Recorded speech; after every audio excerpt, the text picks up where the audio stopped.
오늘의 이야기는 주택가에 나타난 섬뜩한 물체로부터 시작됩니다. 너무 잔인한데요. 사람이 한 행동이니까 너무 무서웠죠, 그게. 공포를 전념시키려고 하는 유기 전시죠. 계속 연쇄적으로 죽어나가니까 아무 이유 없이 죽인 거잖아요. 대전의 한 주택가 골목. 매일같이 이 길을 지난다는 박 씨는 지난 9월 골목 한편에 자리한 길고양이 급식소 옆에서 이상한 걸 발견했답니다. 살을 채워놓고 이쪽으로 빠져나가려고 이렇게 했는데 거기에 보인 거예요. 비닐봉투 두 개를 봤죠. 봉투만 있었으면 이상하진 않은데 투명 봉투여서 속에가 이렇게 살짝 이상한 게 보였어요. 쓰레기가 잘못 버려진 거겠거니 싶어 치우기 위해 가까이 다가갔답니다. 그런데 그 모양새가 예사롭지 않았다는데요. 그게 이제 쓰레기였으면 버리려고 했죠. 고양이라는 게 보였어요. 죽은 채로. 투명 비닐봉투 속에 들어있던 건 고양이 사체였습니다. 그것도 2마리가 누워 있었는데요. 그 모습은 두 눈으로 마주하기 힘들 만큼 처참했답니다. 처음 겪어본 거라 정말 많이 놀랐어요. 누가 저렇게 학대를 해서 죽은 애를 그냥 갖다 버린 걸까 온갖 생각을 다 들었죠. 혹시 고양이가 이렇게 쓰레기를 뒤지다가 숨 막히거나 뭐 그런 경우는 아니었을까요? 근데 봉투가 묶여져 있었잖아요. 그리고 봉투에 들어간 애들 나올 구멍이 있으니까 나와요. 꽉 묶여져 있는 봉투가 이 행위가 다분히 의도적으로 행해졌음을 말해주고 있는데요. 단서는 이뿐만이 아닙니다. 그렇게 두 마리 보고 나서 한 이틀인가 3일 후에요. 저 밑에쯤에서 똑같은 비닐이 묶여진 게 하나가 더 있는 거예요. 똑같은 방법으로 이렇게 묶여졌고 똑같은 비닐이니까 거의 살이 없더라고요. 첫 발견 3일 뒤 똑같은 장소에서 또다시 투명 비닐봉투가 발견됐습니다. 이번에도 역시 사체가 담겨있고 매듭이 단단히 묶여 있었다는데요. 누군가 고양이 사체를 봉투에 담아 유기한 일을 반복하고 있다는 겁니다. 도대체 누가 왜 이런 일을 자행하는 걸까? 범인의 단서를 추적해보기로 하는데요. 주변에 CCTV가 없네.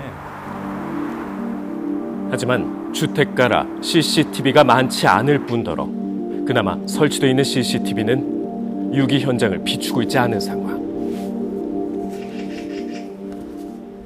고양이가 밥 달라고 우니까 이제 시끄럽다고 밥 주지 말라고 이렇게 포스트잇을 붙이고 가신 분은 있긴 했었거든요. 근데 솔직히 길고양이를 잡기가 힘들잖아요. 워낙 빠르니까 애들. 길고양이 같으면 그렇게 잡지도 못할 텐데. 고양이 먹이를 유인하면 안 올라나? 어림도 없어요.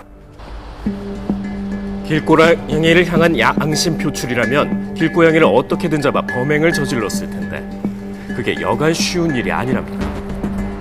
제작진도 길고양이 포획을 시도해봤지만 고양이는 낯선 이의 부름이 달갑지 않은지 한 발자국도 움직이질 않습니다. 도대체 어떻게 길고양이를 포획한 걸까요? 음식 같은 거에다가 뭔가 약을 타서 워낙 싫어하시면 고양이 덧? 덧? 덧.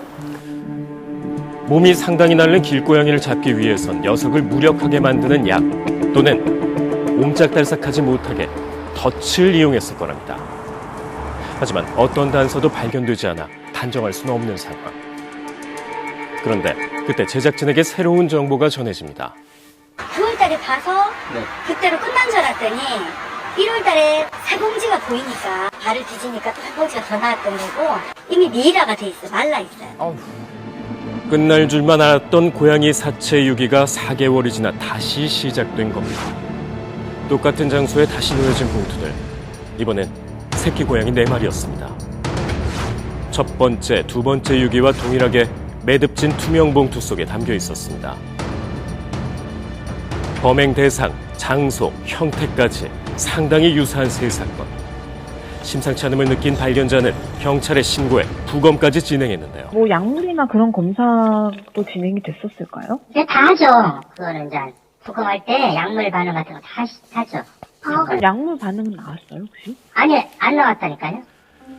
죽은 고양이들에겐 약물 성분이 검출되지 않았답니다. 온전한 상태의 고양이를 잡았다는 것. 그렇다면 아니면 유기 아니면 자기 키우다가 운영 안 돼서 자기 집에서 키우다가 기라니까 갖다 버릴 수도 있잖아.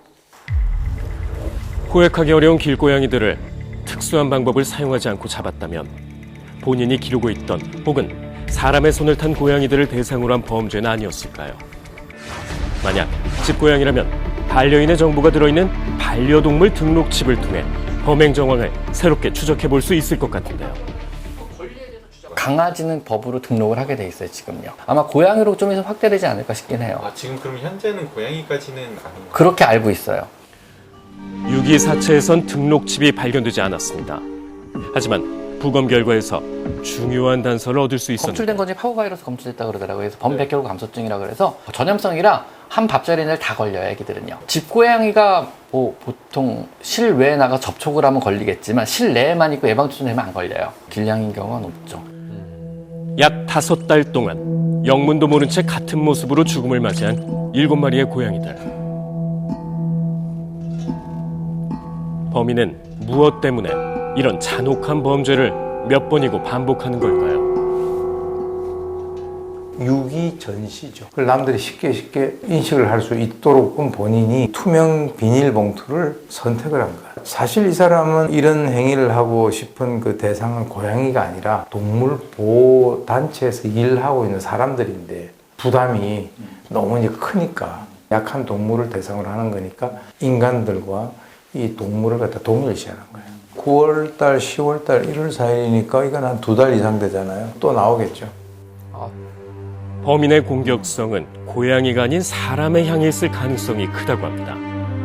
그렇기에 누구나 볼 수 있는 투명한 봉투를 선택해 본인의 분노를 여과 없이 드러낸 건데요.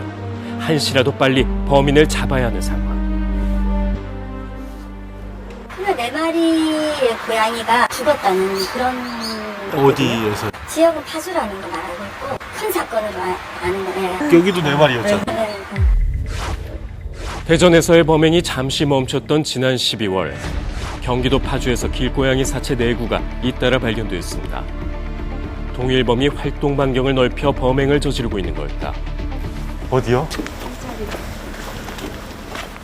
12월 8일 날 오후 2시 58분에 발견을 했고요. 종기에 의한 내적 파열과 또 뼈가 다 으스러졌대요. 그렇게 사인이 나왔대요. 파주에서 죽음을 맞이한 길고양이의 사인은 분기에 의한 폭행으로 결론 지어졌습니다. 대전 사건과는 범행 방법이 다른데요. 또 대전 사건의 가장 큰 특이점인 비닐봉투도 보이지 않습니다. 동일범의 소행으로 보긴 어려운 상황. 하지만 우리는 이로 인해 더 충격적인 결론을 마주했습니다. 동물학대가 동시다발적으로 발생하고 있다는 것. 우리 사회가 지금 스트레스가 굉장히 극심하다는 것을 보여주는 거죠. 뭔가 스트레스 대상을 찾아서 해소를 하겠다라고 하는 자신의 어떤 그 본능에 의해서 움직이는데 그것에 대해서 아주 나쁜 방법을 취하는 것이 이제 동물학대란 말이에요.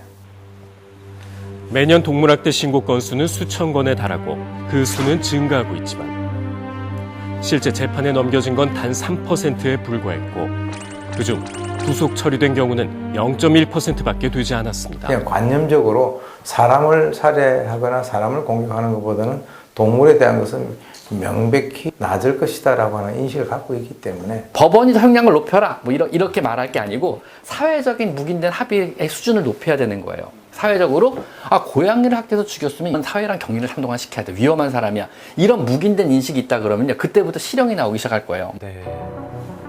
동물학대도 명백한 범죄라는 인식을 갖는 것이 가장 중요하답니다. 이런 인식이 자리 잡기 전까진 동물학대 범죄는 끊이질 않을 거라는데요. 어디 가나 뭐 다 좋아할 수는 없잖아요. 내가 싫어한다고 해서 없어지진 않고 내가 사는 동네에 내가 좋아하는 사람하고만 살 수는 없잖아요. 길고양이도 사람과 함께 살아가는 그냥 이웃이라고 생각을 해줬으면 좋겠어요. 생명엔 경중이 없습니다. 생명을 해하는 것은 범죄라는 것을 알고 서로를 이해하며 함께 살아가는 사회가 오길 바랍니다.